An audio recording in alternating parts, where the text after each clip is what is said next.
একটা ছেলে ছাপ পোষা কাজ করতে হবে না।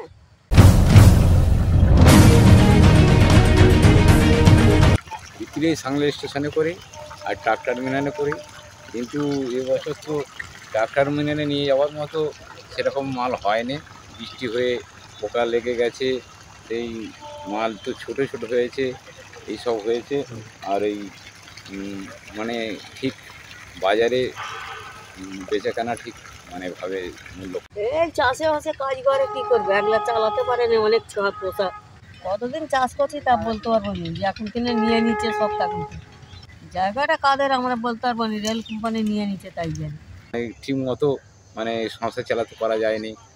তারপরে ওই ওই যা হচ্ছে মানে তাই ফুরিয়ে যাচ্ছে। কোনো যে একটু ব্যাংক ব্যালেন্স করে যে ঋণ নেবো, ঋণ নিয়ে যে শোধ করবো এরকম ক্ষমতা হচ্ছে না। আমি তো করছি প্রায় 30-40 বছর।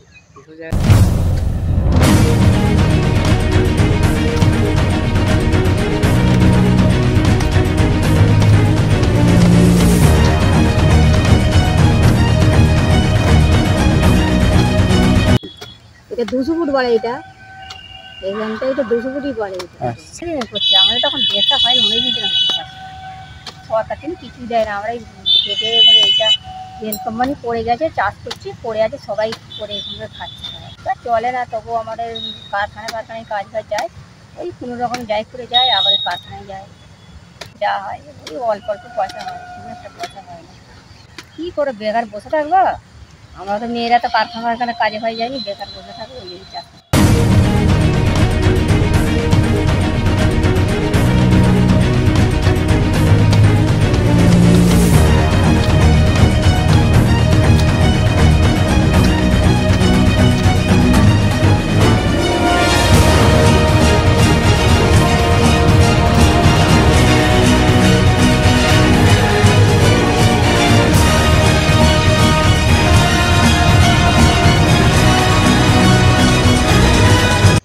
চাষের অবস্থা খুবই খারাপ।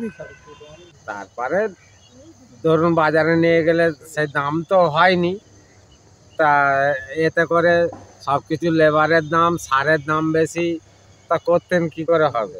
আমরা ওই জন্য পাচ্ছি না, আমাদের লস হচ্ছে। বৃষ্টি হয়ে আরো বৃষ্টি হয়ে ক্ষতি হয়ে যাচ্ছে বিশাল।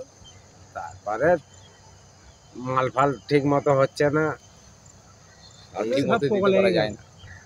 আমার সাঁকরাইল স্টেশন ধুলো করে চলে যাই, মানে কোনো সরকারি মান্ডি নেই।